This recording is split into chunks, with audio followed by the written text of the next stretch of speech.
네, 안녕하세요. 김규리 변호사입니다. 네.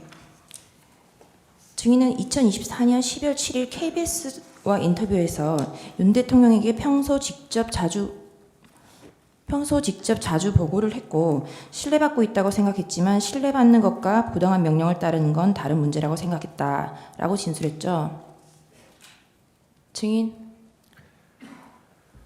평소 직접 보고를 자주 했다 이런 말을 했다고 잘 기억이 안 나는데 그렇게 기사에 대통령께 적시되어 몇 있죠. 번 보고 드린 적은 있지만 자주 보고 드렸다고 할 수는 없을 것 같습니다. 증인이 한 인터뷰에 대한 기사 아닙니까? 짧게 대답해 주십시오. 시간 끄지 마시고. 이양해 주겠습니다. 증인은 검찰 조사에서 대통령에게 업무적으로 독대하여 보고한 적은 있는가요? 라는 질문에 독대한 적은 없고 원장님과 함께 4차례의 업무 보고를 한 것이 다입니다. 라고 답했죠. 그런 것 같습니다. 증인은 피청구인이 12월 3일 8시경 증인에게 비아폰으로 전화했을 때 비아폰을 보좌관에게 맡겨두고 청담동 몽중원 식당에서 술을 곁들여 식사를 하고 있었죠. 그렇습니다. 그 자리에 참석한 사람들은 누구인가요?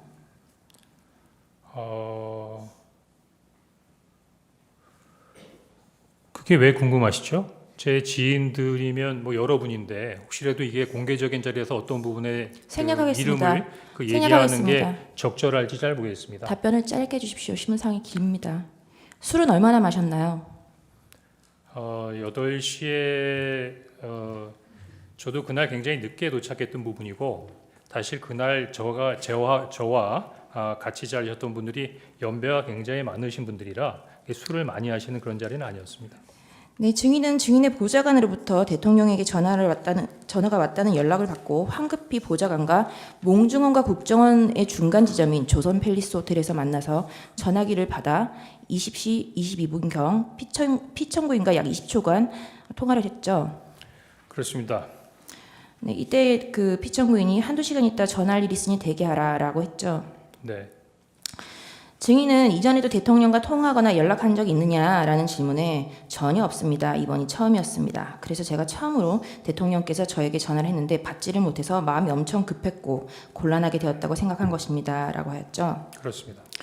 증인은 대통령과 독대를 한 적도 한 번도 없고 개별적인 연락을 한 적도 한 번도 없는데 아까 KBS 인터뷰에서 윤 대통령에게 평소 직접 보고를 자주 했고 신뢰받고 있다라고 생각했다라고 말했죠. 그 KBS 보도와 그렇게 기사화되었죠. 그건 그 기자한테 물어보시죠. 그렇게 인터뷰를 했으니까 그렇게 기사화됐겠죠.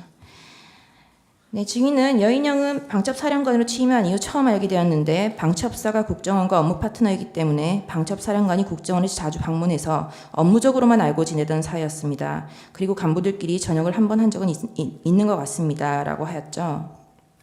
지금 이게 뭡니까? 이게 지금 저 검찰 증인의 조서인가요? 12월 11일자 검찰 진술 조서입니다. 예, 그렇습니다. 네, 증인은 여인영과의 마지막 전화인 2024년 12월 3일 23시 06시경 지금 그 여인영과 그 피청구인과의 통화 목록입니다.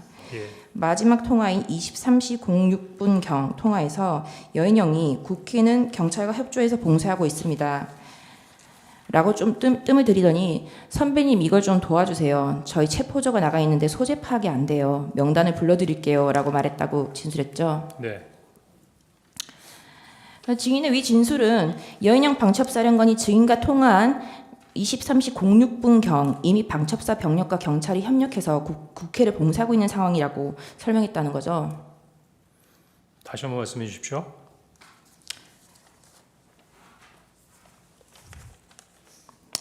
증인의 이 진술에 의하면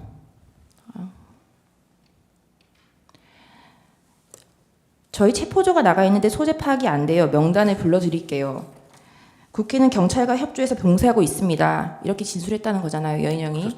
예. 그죠?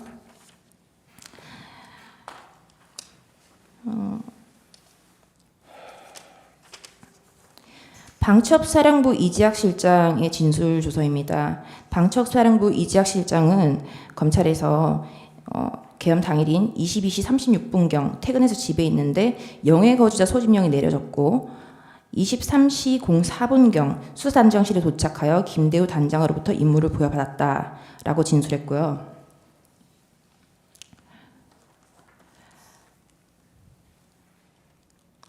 방첩사령부 배정효의 그 진술서입니다. 방첩사 작전팀이 국회 정문으로 00시 40분 그리고 1시 05분에 순차 출발했다라고 되어 있습니다. 국방부 조사본부 수사팀장 이상민과 방첩사 구민의 종령의 통화 녹음 기록입니다. 이 기록에 보면은 2024년 이 길이죠. 4일 1시 3분에야 임무를 하달받고 국방부에서 출발했다는 시간이 확인이 됩니다. 국회를 출동했던 박창균 영등포서 형사과장의 그 핸드폰 기록입니다. 이 사람은 경찰이 비상소집 출근 지시를 받은 것은 23시 01분이고 23시 22분 국회 정문 쪽으로 나올 것을 지시를 받고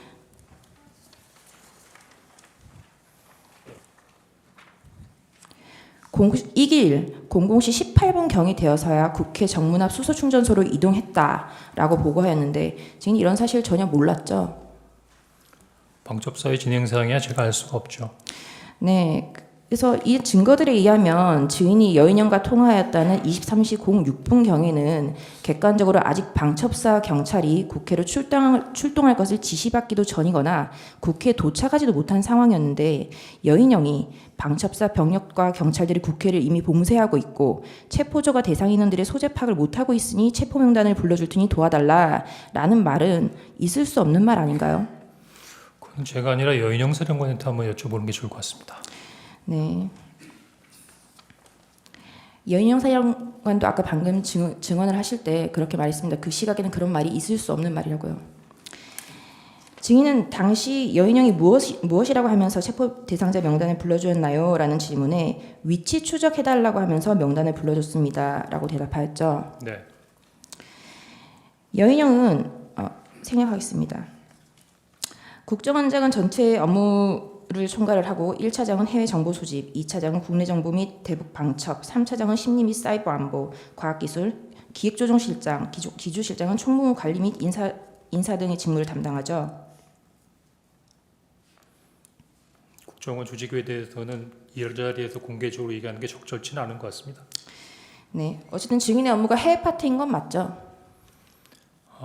그게 이제 잘 모르셔서 그러시는 것 같은데 통상 제가 제 업무를 소개할 때는 해외 업무와 해외로부터의 위협에 대응하는 업무를 하고 있다고 답합니다. 네, 국정원의 대공수사권이 없어지면서 대신 국가안보조사국이 대체 신설되었는데 이는 증인의 산하가 아니라 2차장 산하였죠. 그렇습니다. 방첩사령관이 국정원과 업무 파트너로 일을 할 때는 국정원과 접촉을 하거나 차장급 게다가 국가안보조사국이 있는 2차장이 아니라 해외 파트 담당이 1차장과 업무를 할 경우는 없죠. 있죠. 네. 그럼 국정원 1차장 산하에는 위치 추적을 할 수 있는 권한이나 위치 추적을 할 수 있는 능력이 있는 인원이 있나요? 말씀드리는 것이 제한됩니다. 하지만 하려면 할 수 있겠죠. 없는 걸로 알고 있습니다. 방첩사령관 생략하겠습니다.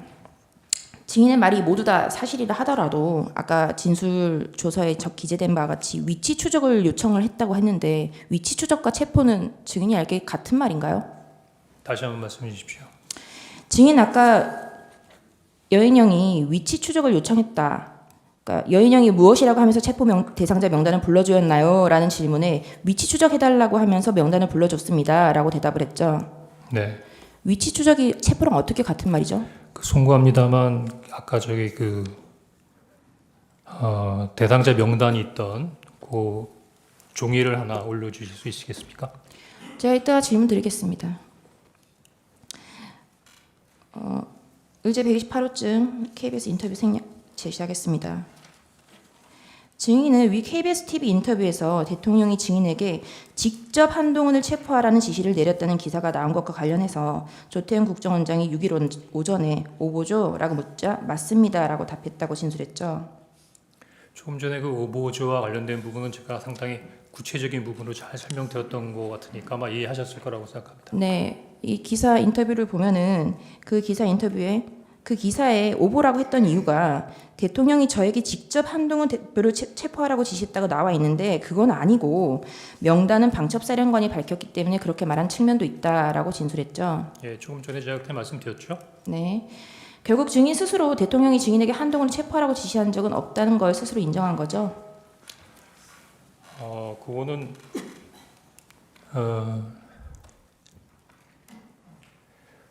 변호인께서 말씀하시는 부분의 말씀이 반은 맞고 반은 틀린 것 같습니다. 네, 16항 여쭙겠습니다. 증인의 진술 조서입니다. 증인은 여인영 방첩사령관이 진술인에게 체포조 명단과 체포 지시는 대통령님의 뜻이다 내지는 대통령의 지시사항이다 말한 사실은 있는가요? 라는 질문에 명시적으로 얘기하지 않았습니다. 라고 대답을 했고 그렇게 생각할 수밖에 없었다 라고 답했죠. 그러니까 여인영 사령관이 대통령님 지시사항이다라고는 얘기하지 않았다 그 말씀이시죠? 네? 아니 수사관이 네. 이게 그 여인영 방첩 사령관이 네. 증인에게 이 체포조 명단 지시가 대통령의 지시냐라고 물었을 때 명시적으로 얘기하지 않았다라고 답을 했고 그리고 예, 그렇게 얘기하지 않았습니다. 네. 네. 그리고 증인이 그렇게 생각할 수밖에 없었다. 증인의 생각이었다라고 진술했죠. 그러면 이렇게 한번 말씀드리겠습니다. 아니요, 여기 이렇게 기재가 되어 있는 걸 여쭙는 겁니다. 예, 생각할 수밖에 없었습니다. 네. 국회 정보위 김병기 의원은 2024년 12월 6일 증인이 정보위에 출석해서 대통령이 직접 방첩사령부와 협조해 한동훈과 이재명을 체포하라고 지시했다는 진술을 했다라고 언론 브리핑을 하였죠. 제가 김병기 의원이 직접 언론에 브리핑하는 걸 보지는 못했습니다. 하지만 제가 정보위원장실에서 12월 3일에 대한 관련된 사항을 설명할 때 정보위원장과 원래는 그 정보위 간사가 박선원 의원이셨는데 박선원 의원이 경기도 이천에 있는 특전사령부에 항의 방문을 가시다 그래서 김병기 의원이 대신 참석하셨고 여당에서는 이성건 의원께서 참석하셨었습니다. 네, 신문상 없지만 제시해서 하겠습니다. 이 기사에 대해서 위 언론 보도 내용은 위 면담에 배석하였던 더불어민주당 김병기 의원이 진술인의 발언 내용을 공개하면서 언론 보도가 되기 시작했는데 실제 진술인이 위 면담에서 한 발언 그대로 가감없이 사실대로 보도가 된 것인가요? 라는 질문에 제가 한 말 그대로 보도된 것으로 알고 있습니다. 라고 답을 했죠. 예, 그렇겠죠. 지금 최근에 얘기하는 것처럼 자꾸 하나하나를 지적하신다고 하면 제3자에 전달되는 과정에서 다소 바뀐 부분이 있지만 제가 그 면담하는 과정에 그 양당 간사께서 계속 노트에 제가 얘기한 거를 그대로 받아 적으셨기 때문에 아마 그 받아 적인 내용을 가지고 발표하지 않으셨겠습니까? 아니 지금 조사를 받으실 때 이 기사를 제시하면서 대통령이 직접 지시 싹 다 잡아들여 정리하라라는 기사를 제시를 하고 이 기사 내용이 가감없이 사실대로 보도가 된 것이냐는 질문에 대해서 증인이 말한 대로 보도된 것으로 알고 있습니다라고 답을 하신 거잖아요. 그럼 증인이 그래요? 이런 말을 했다는 말인 거잖아요. 그죠?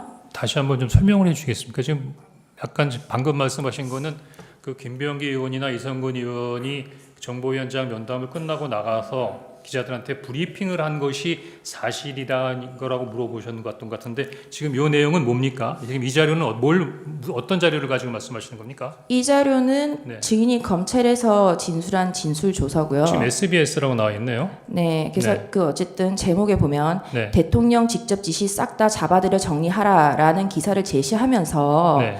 검찰이 네. 이 기사가 가감없이 사실대로 보도된 것인가요? 라는 질문에 대해서 검찰에서 이 증인이- 기사를 제시하면서 증인이- 저한테 물은 적은 없는 것 같습니다. 그럼 이 조서가 가짜라는 말씀이신 건가요? 허위로 작성된 건가요? 한번 그 조서 관련된 부분을 좀 다시 한번 지금 갑자기 이렇게 뭘 하나 띄워 놓으시고 갑자기 이렇게 물어보시면 저도 이해하는데 좀 시간이 걸리지 않겠습니까? 그러니까 좀 앞뒤를 좀 설명해 주시면서 질문해 주셨으면 좋겠습니다. 제 질문이 어렵나요? 예, 저 아무래도 글자 그대로 읽었습니다. 아무래도 처음 글자 그대로 읽었습니다. 아무래도 처음 법정에 가감없이 와 있다 보니까 여러 가지 긴장된 부분도 있고 하나하나를 이해하는데 조금 좀 어려움이 있다는 부분을 좀 양지해 주셨으면 좋겠습니다. 증인이 지금 지금 변호인께서 물으시는 거는요. 이 보도 내용이 네. 대통령께서 직접 체포 지시를 했다고 보도가 됐는데 네. 그 보도된 경위가 증인께서 정보위원회에서 이렇게 직접 이런 식으로 발언을 했기 때문에 이대로 보도가 되는 게 맞냐 그런 취지로 아닙니다. 도리어 제가 보기엔 이런 식으로 인용한 거는 제가 보기엔 12월 6일 날 조선일보 기사가 그런 식으로 나왔기 때문에 대부분 그런 부분들 인용했던 것으로 보여지고요. 제가 실제로 제 워딩으로 얘기한 부분은 지난번 22일 날 나왔던 국조특위의 청문회에서 제가 얘기한 부분이 제가 직접적으로 얘기한 건 처음이고 대부분 다 간접 화법이기 때문에 그런 부분에 대해서는 조금 버그가 있다고 생각됩니다. 자, 이 조서의 질문에 보면 가감없이 사실대로 보도화된 것인가요? 라는 질문에 제가 말한 대로 보도된 것으로 알고 있습니다. 라고 증인이 답을 했죠. 제가 지금 가감없이 사실대로 보도된 것인가라는 부분은 SBS의 관련된 기사보다는 당시 민주당의 김병기 그다음에 국민의힘의 이성건 양당 정보위 간사가 제 이야기를 듣고 발표한 언론 브리핑이 제 이야기를 듣고 한 부분이니까 신뢰성 있게 가감없이 전달된 것이다. 뭐 그렇게 생각이 됩니다. 네, 알겠습니다. 증인이 제시된 메모가 여인영이 불러준 명단이라고 하면서 검찰에 제출했죠. 그렇습니다. 위 메모는 증인이 작성한 게 아니고 아까 그 보좌관이 옮겨 작성했고, 적었다고 말씀드렸습니다. 네. 이거 작성 경위와 관련해서 아까 뭐 답변을 하셨지만 다시 한번 확인을 해보면 방금 올려놓은 거 잠깐만 다시 한번 올려주십시오. 아까 물어보셨던 거에 그럼 검거 요청과 위치 추적이 같은 거냐? 방금 보면 검거를 요청하는데 그 검거 요청이 하나가 위치 추적이었다라고 제가 메모를 해놓은 것이 적혀져 있는데 아마 그렇게 기억이 되는 것 같습니다. 네. 원장님 공간 마당에 주차된 차 옆에서 이 메모를 여사령관이 불러주는 명단을 적었는데 이 명단을 쭉 들으면서 이거 미친놈이다라는 생각이 들어서 그 다음은 제대로 적지도 않았는데 아무튼 명단을 다 듣긴 들었다라고 진술했죠. 네. 이 메모를 들고 사무실에 들어와서 보좌관에게 주면서 한번 정리해봐라. 나도 잘 못 알아보겠다라고 해서 보좌관이 다시 그 내용을 작성했습니다라고 했죠. 그렇습니다. 그리고 처음 적은 메모는 너무 날려 적어서 보기 힘들어서 제가 구겨버린 것으로 기억합니다라고 진술했죠. 네. 지금 이 메모 작성한 보좌관이 누군가요? 제시 자료는 아직 채택이 안 된. 아니 아까 동의하신 것 같은데. 그거는 검찰이나 경찰에서도 물어봤는데요. 제가 뭐 국정원 직원이기 때문에 국정원에 대한 신분을 공개할 수 아니에요. 없다라고 답변했습니다. 네, 이 메모의 보좌관은 이런 메모를 들은 적도 없고 메모를 작성을 지시한 적이 없다라고 보좌관은 진술하고 있습니다. 잠깐만요. 여기 이쪽에서 항의를 하니까 아까 뭐 빼고 다 동의한다고 하셨는데 그 대상 속에 127의 2는 포함이 안 됩니까? 127의 2 홍장은 명단 메모. 메모가 아니라 그 보좌관 진술서입니다. 보좌관의 진술서를 제시하고 있습니다. 지금 저 띄워놓으신 부분은 저 부분은 저희가 부동의. 지금 그러면 120 알겠습니다. 127의 2는 인정하고 아닙니다. 제가 이 부분에 그다음에 대해서 말씀드렸습니다. 139-1을 인정 안 한다 이 말입니까? 예. 139-1은 지금 채택이 안 된 것 같은데요. 네, 알겠습니다. 네, 그러면 그냥 철학을 이 보좌관을 청구자 보좌관이 한 명이 아닙니다. 3명인 걸로 알고 있습니다. 예, 그 세 명 다 이렇게 진술했습니까? 그건 답변 드리기 어렵습니다. 왜 답변 드리기 어렵습니까? 보좌관이 증인은 작성한 게 제가 없다고 증인이 아니지 말씀하셨다고 하셨지 않습니까? 않습니까? 그러면 네. 제가 보기엔 그 중에 한 사람이 하긴 했네요. 그렇죠? 자, 증인은 명단을 듣다가 미친놈이구나 하고 메모를 하지 않았다라고 했는데 굳이 다시 보좌관에게 이 메모를 정리해서 작성하라고 하는 이유가 뭔가요?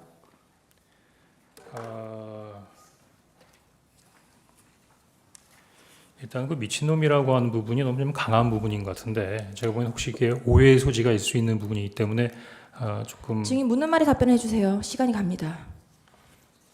네? 네, 계속 진술하시죠. 첫 번째로는 대통령께서 방첩사를 지원해라. 자금이면 자금, 인원이면 인원, 인원이면 인원 무조건 지원해라고 말씀하셨지 않습니까? 일단 기본적으로 이 부분을 저는 대통령의 지시로 받아들였습니다. 그 다음에 방첩사령관한테 전화를 해서 그러면 대통령께서 지시하신 부분을 준수하기 위해서 뭘 도와줄까라고 했을 때 이 명단을 주면서 체포 검거 지원과 위치 추적을 요청했지 않습니까?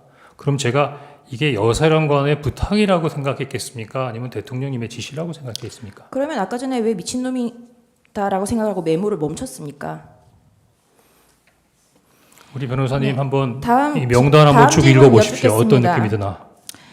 증인은 이 증인이 이 메모의 우상단에는 16명이라는 글자 이건 지금 삭제가 되어 있죠. 원래는 14명, 16명 이렇게 써 있었던 것 같습니다. 왜 그러냐면 방금 네, 제가 말씀드린 질문하겠습니다. 이 메모를 제출한 것은 12월 11일 검찰 조사가 마치고 나서고요. 이건 김어준의 뉴스공장입니다. 박선원 의원실에서 제공한 것이고요. 이 명단을 확대해 보겠습니다.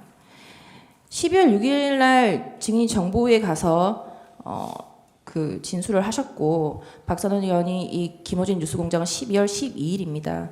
여기에 제공된 이 명단에는 14명과 16명이 선명하게 있습니다.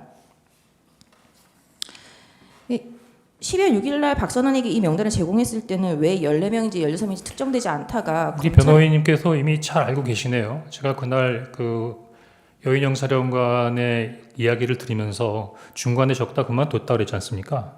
하지만 듣기는 들었죠. 그러니까 기억은 하고 있었죠. 하지만 기억에 있는 내용을 옮기다 보니까 약간의 착오가 있어서 14명인 것 같기도 하고 16명인 것, 그러니까 처음부터 똑바로 다 받아 적었으면 아주 정확하게 딱 떨어질 건데 중간에 제가 적으면서 뭐 조금 약간 감정적인 부분도 있고 이거 뭐 이런 식으로 생각하다 보니까 좀 정확하지 않은 부분을 나중에 복귀하다 보니까 이런 부분에 있어서 약간 좀 오류가 있었던 것이고, 그러면 뭐 쉽게 말하면 미친놈이라 그러면서 왜 다시 복귀했냐. 아무리 그래도 일단 지시를 받은 부분이고 사령관에게 들은 부분이니까 그 정리는 좀 해놔야 되겠다는 생각이 들어서 다시 정리를 한 것입니다. 네, 그 여인영 사령관으로부터 받았던 그 명단을 받았던 사람들 대부분 다 이름으로 진술을 하고 있습니다. 네. 증인이 진술대로 여인영이 증인에게 명단을 불러줬다면 당시에 급박하고 정신이 없던 상황이었을 텐데 네. 그럼 사람 이름을 쭉 불러줬을 텐데 네. 전 헌법재판관, 대법관, 전 선관위원장, 노총위원장 그렇죠. 이라고 방금 제가 직제까지- 아까 말씀드렸는데 이거는 그 제가 처음에 이름을 받아 적은 게 아니라 옮겨 적은 거라고 했죠. 사실 저는 그러면 이 명단은 정확하지 않은 거네요. 아니죠. 그거는 뭐 제가 보기에는 변호인님께서 원하시는 대로 판단하시는데 저 그냥 사실만을 설명드리는 겁니다. 그러니까 일단 네. 1번 그리고 받아 일조- 적었다. 받아 적었는데 그 어두운 곳에서 서서 전화를 받으면서 빠르게 받아보다 보니까 심지어는 나도 잘 못 알아듣겠더라. 더구나 제 질문은 그 사람 이름을- 이름이 아니라 왜 직책으로 써 있었냐 이걸 여쭌 겁니다. 그래서 그거를 옮기면서 생략하시죠. 네. 그 옮기면서 제가 보기에는 그 증인 김명수가 시간이 누구 갑니다. 예, 메모 옮겨 하단에- 적는 과정에서 메모 하단에 1조 2조 축차 검거 방첩사 구금시설의 감금조사 검거를 요청 위치조과라고 써 있었는데 중요도에 따라 1조 2조 축차 검거 후 방첩사 구금시설의 감금조사를 했는데 그럼 1조 2조 축차 검거라고 했는데 1조와 2조가 누군지는 기억하십니까? 잘 모르겠습니다. 네. 그때 1조와 2조를 1조 2조로 나눠서 축차 검거한다고 했는데 저한테 명단을 볼 때는 1조가 누구, 2조가 누구 이렇게 부르지는 않고 그냥 명단을 쭉 불렀습니다. 네, 증인은 방첩사 내에 구금시설이 없다는 것을 알고 있나요? 모릅니다. 그럼 이걸 불러준 방첩사령관 여인영은 방첩사에 구금시설이 없다는 걸 몰랐을까요? 네, 30상황을 여쭙겠습니다. 네.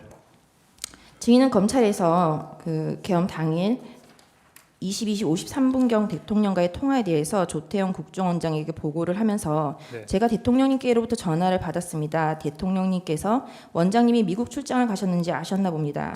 대통령님께 방첩사를 지원하라고 합니다. 방첩사가 이재명 한동훈을 잡으러 다닙니다. 라고 보고 드렸다라고 진술했죠. 그렇습니다.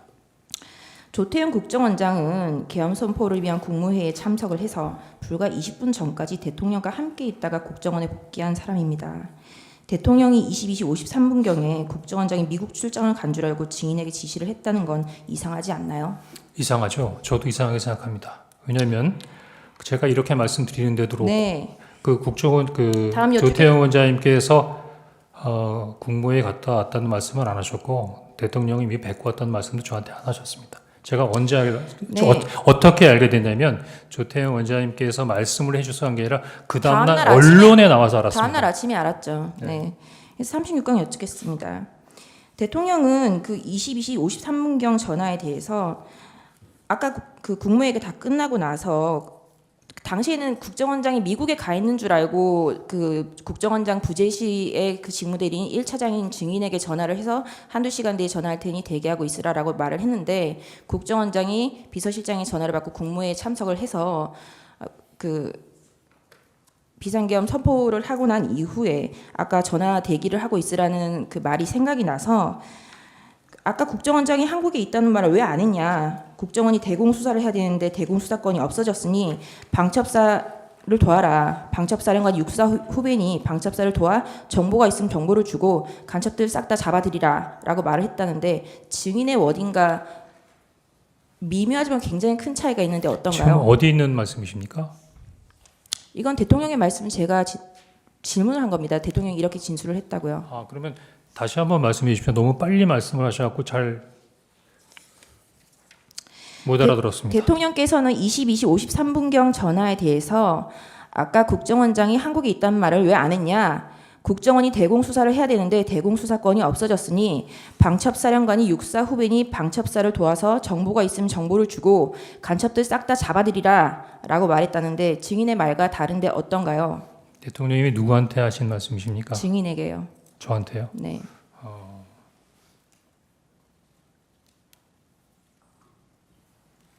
뭐 일부 유사한 내용도 있긴 합니다만 제가 기억하는 부분하고 조금 차이는 있는 것 같습니다. 증인은 검찰에서 대통령이 싹 다 잡아들여라고 말을 했다고 했는데 싹 다는 누구를 지칭하였나요? 라는 질문에 구체적인 얘기는 없으셨다라고 대답을 했고 비상계엄 선포에서 반국가 세력을 언급하셨기 때문에 반국가 세력을 전부 잡으라는 의미로 받아들였고 방첩사를 도우라는 것이기 때문에 구체적 임무는 방첩사가 진행할 것이고 저희는 지원 업무를 하는 것으로 이해했습니다라고 대답했죠. 예. 결국 구체적인 얘기는 하지 않는데 증인 혼자 그렇게 이해한 것 아닌가요? 뭐 그럴 수도 있을 것 같습니다. 네. 그 아까 청구인 측의 그 질문에도 있었는데 증인은 계엄 선포 후에 그 10시 45분경 여인영에게 전화를 했지만 여인영이 전화를 받지 않았죠. 네. 여인영이 바로 리턴 콜이 와서 1분 3초간 통화를 했지만 별다른 말이 없었죠. 여인영이 계속해서 분주하게 통화만 받아놓은 채로 말을 하지 않아서 바로 통화를 종료했죠. 아니요, 물어봤죠. 방금 말씀드린 대로 국방차관에게도 물어봤고 또 여인영 사령관에도 지금 사항이 비상계엄이라고 하는 사항이지 않습니까? 따라서 물어봤는데 그 여인영 사령관이 저희들도 비상계엄을 모르고 있었고 그냥 위에서 시키는 대로 하고 있다라는 부분에 있어서 단편적인 답변만 하고 추가적으로 세부적인 설명은 없었기 때문에 그때까지만 하더라도 방첩사도 이 사항을 모르고 있었어? 라는 궁금증은 계속되고 있었습니다. 그 대통령과 통화를 마치고 3분 후인 그 22시 58분경 증인은 여인영에게 전화를 하여 48초간 통화를 하였지만 여인영이 폰만 들고 통화를 할 수 있는 상황이 아니어서 통화를 마쳤다라고 했는데 맞나요? 그런 것 같습니다. 그리고 증인은 이전 대통령과의 통화에서 여인영 방첩사령관과 계엄과 관련하여 통화를 해보라는 지시는 아니었나요? 라는 질문에 직접적으로 그런 워딩은 없었습니다라고 답했죠. 뭐 끝나고 난 다음에 바로 방첩사령관한테 전화해봐 그런 말씀은 없으셨습니다. 네. 증인은 아까 2차례나 여인영이랑 통화를 했는데 여인영이 통화를 받기만 하고 제대로 된 대화를 나누지 못했음에도 불구하고 8분 뒤인 23시 06분경 먼저 다시 전화를 하였죠. 일단은 대통령으로 지시받은 건 저고 발등에 불 떨어진 건 저니까 제가 전화를 했죠.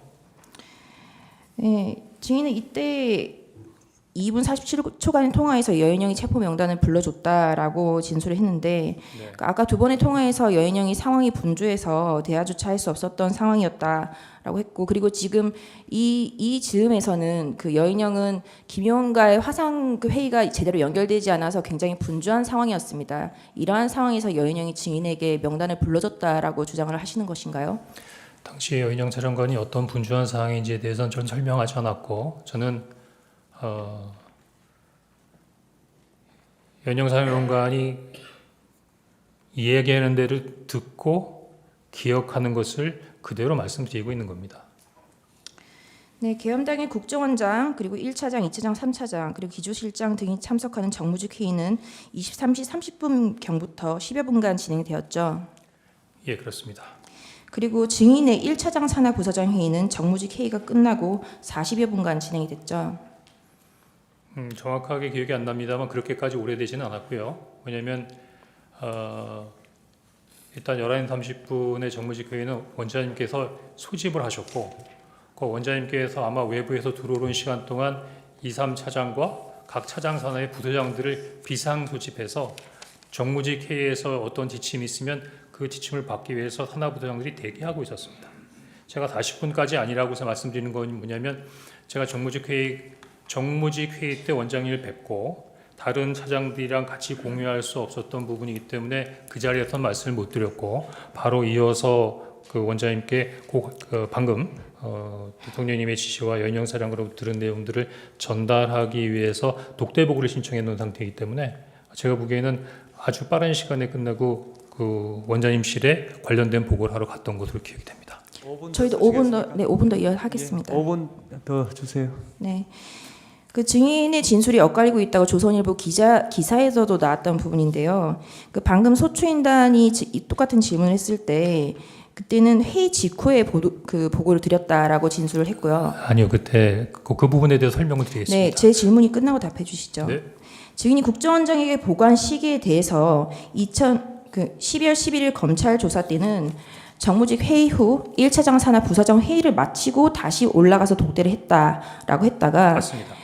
1월 22일 국조특위 오전에는 정무직 회의에서 어떻게 그런 중요한 얘기를 안 할 수 있냐 정무직 회의에서 말을 했다고 했다가 국조특위 오후에는 정무직 회의에서는 아무래도 민감한 사항이기 때문에 말을 할 수 없어서 정무직 회의가 종료하고 나서 독대를 했다라고 진술이 변했는데 도대체 언제 보고를 한 겁니까? 예, 변호인님, 그거 물어봐 줘서 감사합니다. 그러지 않아도 그 조선일보에 그런 기사가 나와서 핵심만 말하시죠. 언제 보고를 했다는 것인가요? 제가 22일 날 오전에 이렇게 얘기했는데 오후에는 이렇게 얘기했다라고 말이 바뀌었다고 얘기하는 게 언제 의지지 보고하셨냐고요?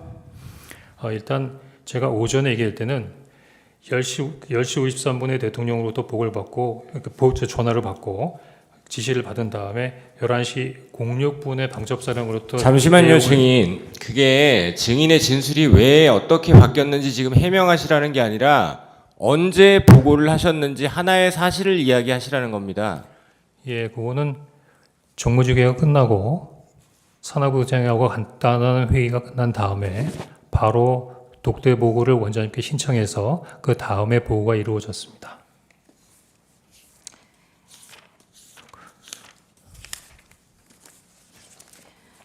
좀 더 얘기해도 됩니까? 아니요.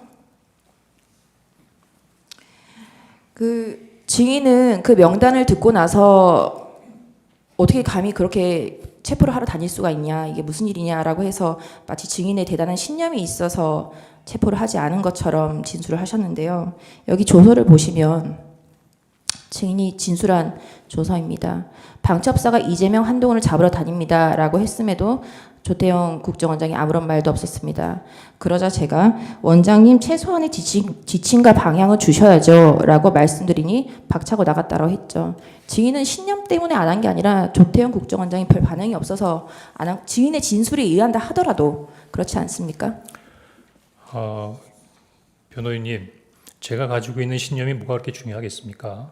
제가 네, 뭐 그렇게 제 진술이 바뀐 걸 신념에 꼬집는 의해서 겁니다. 말씀드린 건 아니고요. 다만 네, 다음 사항 저희들 다 여쭙겠습니다. 조직을 운영하고 증인은 있는 작년 부분이기 때문에 12월 4일 오후 4시경 조태영 국정원장에게 대통령이 민주당 이재명 대표에게 전화를 하여야 한다, 이재명을 만나야 한다라고 말한 사실이 있죠. 아니 없습니다. 만나라고 한다고 말씀드린 적 없고 이런 부분들을 설명하기 위해 야당 대표하고 통화 한번 하시죠. 그렇게 말씀드렸습니다. 네, 증인의 제시된 인터뷰에서 제가 용산 대통령실의 의견을 개진하고 국정원장에게는 이재명 대표와 통화해 볼 것을 권유한 것이다라고 설명했다라고 했죠. 예. 조태영 국정원장은 계엄이 있었던 엄중한 시기에 증인이 국정원의 정치개입 금지, 정치적 중립 위반을 하고 있다고 생각하여 증인을 경질하기로 마음먹고 대통령에게 증인의 사표를 받아야겠다라고 했다는데 어떤가요? 그걸 제가 어떻게 알겠습니까? 조태영 원장님 마음인데. 예, 증인이 경질된 이유가 그 체포를 하지 않아서 경질되었다는 건 증인의 생각인 거죠. 그렇습니다. 네.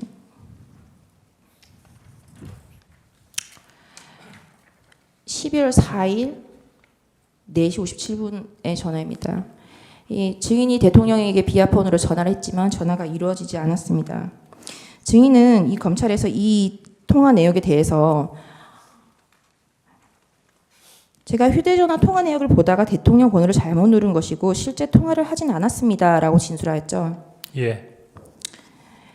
증인이 대통령 번호를 잘못 눌렀다고 말한 전화는 증인의 개인 폰이 아니라 대통령하고만 통화를 하는 비아폰인데 잘못 누를 수가 있나요?